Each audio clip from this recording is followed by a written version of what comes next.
experimento da dupla fenda. Se você está começando aí a se interessar por assunto relacionado à física quântica e tal, muito provavelmente você já ouviu falar nesse experimento, que ele é a base, né, de toda a física quântica, né, que hoje já se conhece tão bem. Esse experimento foi cerca de 200 anos atrás, foi o princípio aí de depois vários estudos realmente aprofundados sobre esse assunto. E nesse vídeo eu quero te explicar de forma mais simples possível esse experimento, tá? Aqui já vou avisando que eu não sou físico, tá? Muito longe disso, então não espere aqui uma pessoa que vai falar de termos realmente físicos aqui da melhor maneira possível. Inclusive pode ser que eu erre algum termo ou outro aí, te peço que não repare, porque o meu objetivo principal é mostrar como que esse experimento influencia a nossa vida, tá? O objetivo principal é esse, tá? E porventura, se eu cometer algum erro aí na questão física, teus amigos físicos aí que podem ajudar, deixa um comentário aqui embaixo se porventura isso acontecer, tá? Mas eu espero realmente que você foque no quanto que esse experimento é importante com relação à criação da nossa realidade, já que o meu objetivo aqui com esse canal é esse. E hoje em dia, né, a física quântica vem física e cientificamente mostrando o que já era falado há muito tempo, né, de que a gente realmente pode criar a nossa realidade. Então segue aqui comigo no vídeo e depois deixa um comentário aqui embaixo dizendo o que você achou. Bom, então vamos falar sobre o experimento da dupla fenda. Esse experimento aconteceu a primeira vez, né, foi em 1802, ele foi feito por Thomas Young. Na época, a ideia, né, foi uma questão relacionada à luz, né, se a luz era uma partícula, se era uma onda, enfim, tinha toda uma questão envolvida com a teoria que Newton tinha na época e tal. Então, esse experimento ele teve esse objetivo primário. Acredito que Jung não tinha a menor ideia da proporção, né, do que realmente seria descoberto com esse experimento, que é realmente algo muito maior e mais importante do que eles estavam procurando na época, vamos dizer assim. Então, primeiro, se você está começando agora a entender, a procurar informação sobre física quântica, a física quântica ela estuda basicamente o mundo subatômico, né? Ou seja, o mundo ali das menores partículas do universo, vamos dizer assim, e até quando chega a parte de não partícula, né? Que é a parte de onda, vamos dizer assim. Então, como a física quântica trabalha com o mundo subatômico, e o experimento aqui vai falar sobre isso, então só para a gente alinhar aqui, se você ainda não sabe, só falar aqui de uma forma bem básica o que é um átomo, né? Então o átomo é do que é constituído toda a matéria, né? Ou seja, tudo que é material, tudo que a gente vê, né? Uma televisão, um computador, um celular, qualquer coisa que seja matéria é formada por átomos, né? E o átomo é formado por partículas, né? Por prótons e elétrons. Então, isso é importante você saber isso para entender bem esse experimento. E também é importante que você entenda o que é uma onda, né? Então, a onda é mais fácil entender com exemplo, a onda sonora, né? Por exemplo, quando a gente ouve uma música, não tem nenhuma partícula, não tem nada físico, vamos dizer assim, entrando, né, no nosso ouvido para a gente ouvir. Existe apenas a onda da música, né? Então a onda é algo não físico, que não é uma partícula, vamos dizer assim, tá? Bom, então agora vamos falar sobre o experimento em si. Primeiro, o que poderia ser esperado se tudo ocorresse dentro da normalidade, vamos dizer assim, da realidade que a gente está acostumado com esse experimento? O que poderia acontecer? Então, esse experimento, né, foi enviado, né, elétrons. O elétron passaria por uma fenda, né, e no final teria uma parede para ver qual foi o comportamento ali do elétron, primeiro a passar por uma fenda e depois por outra fenda. Então, num mundo da realidade como a gente está acostumado, vamos dizer assim, o que aconteceria? Quando esse elétron fosse emitido, vamos dizer assim, né, fosse enviado e passasse pela primeira fenda, quando tivesse apenas uma fenda, ele chegaria até a parede, vamos dizer assim, através de um padrão de comportamento, ou seja, teria, vamos dizer, uma linha ali de elétrons, né? Quando fosse aberto a segunda fenda, então seria algo parecido, né? Ele passaria talvez 1 hora para cada fenda, e então lá na parede, né, quando ele chegasse até lá, teria, vamos dizer assim, 2 linhas, né, de elétrons. Então seria um comportamento, esse seria o comportamento esperado, vamos dizer assim, dentro da normalidade. E como que isso aconteceria como onda, né? Então, se a onda fosse emitida, né, através de uma fenda, na primeira situação, aconteceria bem similar ao que acontece com o elétron, né? Então, a onda passaria e ela refletiria lá na parede como, vamos dizer assim, um fecho de luz, né? Uma linha assim de onda, né? Podemos dizer assim. Agora, quando se abrisse 2 fendas, aí seria um comportamento um pouco diferente, né? Então, a onda passaria pelas 2 fendas.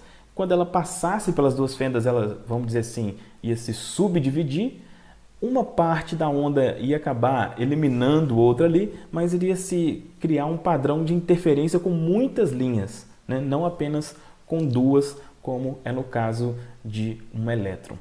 Beleza? Então, isso é o que, dentro da normalidade, da realidade que nós estamos acostumados, isso é o que deveria acontecer. Mas o que aconteceu foi um pouco diferente disso. Primeiro, na primeira parte do experimento, quando tinha apenas uma fenda, então foi enviado ali, né, foi disparado o elétron e ele ocorreu como era o esperado. Criou-se ali um fecho, vamos dizer assim, de elétrons lá na parede. Porém, quando se fez o experimento com 2 fendas, o comportamento do elétron foi muito diferente. Em vez de ter apenas 2 linhas, né, ou seja, ele passar, cada elétron, né, passar por uma fenda e se formar 2 linhas no final lá da parede, ele se comportou como onda. Tinham várias linhas na parede, assim como se fosse uma onda que tivesse sido lançada. Então, é como se o elétron se subdividisse e passasse pelas 2 fendas ao mesmo tempo, tá? E isso, teoricamente, é impossível. Lembrando, como eu já falei lá no começo do vídeo, o elétron é um pedaço, vamos dizer assim, né? Uma parte de um átomo, e o átomo é o que compõe toda a matéria. Ou seja, a gente falar que um elétron passou em 2 lugares ao mesmo tempo, é a mesma coisa de falar que a gente vai pegar uma televisão e vai jogar através de 2 janelas e a televisão vai se subdividir e passar pelas 2 ao mesmo tempo. É a mesma coisa, beleza? Então, como foi uma coisa muito fora da normalidade, vamos dizer assim, os cientistas resolveram observar o que acontecia, por que aquilo acontecia. Então, o que eles fizeram? Eles colocaram um instrumento para eles visualizarem, observarem o que acontecia antes do elétron passar pelas 2 fendas. Como é que ele se subdividia, o que acontecia? Mas, novamente, para surpresa, quando eles observaram isso, o elétron não mais tinha um comportamento de onda, mas apenas de elétron. Ele voltou a se comportar como partícula e não como onda. Ou seja, é como se o elétron soubesse que ele estava sendo observado e então ele mudava a forma com que ele, vamos dizer assim, se manifestava, vamos dizer assim, né? Já que quando não observado, ele se manifestava como onda, quando observado, ele voltava a ser apenas partícula. Aí, mais recentemente, foi feita uma variação desse experimento e, novamente, a coisa ficou assim um pouco mais diferente ainda. Então, o que os cientistas fizeram? Eles pensaram, bom, já que não é possível, né, nós visualizarmos ali o que acontece com o elétron antes dele passar pelas 2 fendas, né, já que ele se comporta assim, vamos olhar o que acontece depois. Depois que ele passa das 2 fendas, aí ele vai ter passado como onda e antes de ele encostar lá na parede, né, como que ele vai se comportar dessa forma, né, vamos dizer assim. E quando eles observaram, o que acontecia? O elétron, ele primeiro passava como onda, né, pelas 2 fendas, só que quando ele era observado antes de chegar na parede, ele voltava a se comportar como elétron e chegava na parede como elétron. E é como se ele tivesse voltado no tempo e tivesse se comportado desde o início como elétron, o que não é uma verdade, já que quando ele passou pelas duas fendas, ele tinha se comportado como onda, que era o padrão que ele vinha fazendo antes de ser observado, né? Antes de passar das duas fendas. É uma coisa assim meio complicada talvez de entender logo de primeira, né? Mas vamos para a parte mais objetiva aqui do vídeo. Como que esse experimento realmente influencia diretamente a nossa vida? Então, esse experimento ele traz coisas realmente, verdades inimagináveis, vamos dizer assim. Como, por exemplo, de que um objeto pode estar em dois lugares ao mesmo tempo. Porque, lembra, como o elétron ele se subdividiu e passou ao mesmo tempo pelas duas fendas, então é a mesma coisa como se qualquer outra coisa no universo tivesse esse comportamento, tá? E também é possível, né, a gente concluir com esse experimento, e existem até outros que mostram isso mais claramente, que é possível alterar o passado, né? Já que quando o elétron era observado pelos cientistas, depois que ele passava pelas duas fendas, ele meio que voltava a ser um elétron, né? Como se ele voltasse no tempo e tivesse sido sempre, né, se comportado ali como partícula. Mas vamos deixar essas questões um pouco mais delicadas assim para um próximo vídeo, para a gente focar em outra parte aqui. O que é bem importante você entender com esse experimento é que tudo, absolutamente tudo no universo é partícula e onda ao mesmo tempo. Ou seja, é como, vamos colocar um linguajar mais simples, né? É como se tudo fosse sólido e não sólido, fosse físico e não físico ao mesmo tempo, tá? Essa afirmação ajuda a gente a entender algumas coisas extremamente interessantes. Por exemplo, quando a gente fala em física quântica e aí às vezes entra assunto relacionado à lei da atração e alguma coisa assim do tipo, existe um versículo bíblico que ele já mostra como que essa lei da atração que muita gente conhece, né, atualmente já era falado muito tempo atrás, por exemplo, por Jesus Cristo, né? Então, lá no livro de Marcos 11, 23, né, é dito, né, que Jesus disse: quem disser este monte, levante-se e jogue-se no mar, e não duvidar no coração, mas tiver fé em que aquilo que disser vai acontecer, assim acontecerá. Essa afirmação, né, do monte se jogar no mar e tal, é uma coisa sem lógica, né? Não existe lógica nisso. Porém, não existe lógica porque nós normalmente temos essa visão do monte como partícula, ou seja, do monte de terra, do monte de pedra, né? Porém, se a gente for analisar o monte, né, descrito por Jesus como uma onda, então fica extremamente fácil fazer isso que ele falou, né? Se realmente se a gente a dificuldade, vamos dizer assim, é a gente chegar nesse nível de consciência, né, de ver lá uma montanha e falar, olha, essa montanha aqui ela pode ser aqui física e tal, mas ela é também onda, e no formato de onda é sim possível fazer uma alteração nela, não de forma tão complexa quanto seria se fosse tentar fazer isso de forma física, né? E como que isso pode realmente trazer aqui para a nossa vida diária? O que isso pode nos dizer, né? Então, por exemplo, vamos pegar um exemplo aqui relacionado à doença, né? A pessoa que tem uma doença.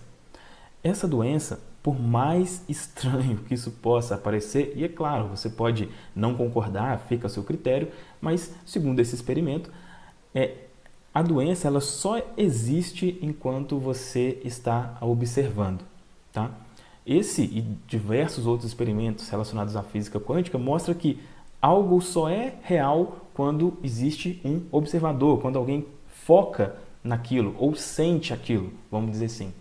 Ou seja, falar de uma forma mais simples, se você conseguir, né, vamos supor que você tenha, hoje você sinta que tem essa doença, se você chegar num nível de conseguir sentir que você é saudável, de que você não existe doença em você, essa doença não existirá mais, por mais incrível que isso possa parecer. Porque a doença, ela é, vamos dizer assim, uma coisa física, vamos dizer assim, né? Por mais que não seja uma coisa onde a gente possa pegar, mas se a gente for levar em conta a doença como sendo uma onda, ou seja, a onda tem infinitas possibilidades, você pode escolher como observador que a doença não existe, tá? É claro, isso é simples de fazer? É claro que não, mas o meu objetivo aqui com esse vídeo e com todos os vídeos aqui que eu produzo nesse canal é ajudar você a expandir a sua consciência e chegar a entender esse tipo de coisa, porque isso pode servir para tudo, né? Com relação à doença, com relação a problemas financeiros, com relação a problemas amorosos, tudo, absolutamente tudo. Se você conseguir perceber como onda, ou seja, como infinitas possibilidades, você tem uma vida maravilhosa. Basicamente é isso, tá? Espero ter conseguido fazer você entender aqui esse experimento, né? Se você está ouvindo pela primeira vez, pode ser que ficou um pouco confuso, porque realmente é uma coisa muito fora, né, do que a maioria das pessoas, do que a gente normalmente está acostumado. Então volta aí o vídeo, né, se porventura você não entendeu, e se mesmo assim você não entender, deixa um comentário aqui embaixo falando da sua dúvida. E independente disso, né, se você gostou ou não gostou, deixa um comentário aqui também, é um lugar aberto para você se expressar da melhor maneira. E se você gostou do vídeo, dá aqui um gostei para realmente eu saber se esse vídeo foi relevante para você. Beleza? É isso então, um grande abraço e até o próximo vídeo.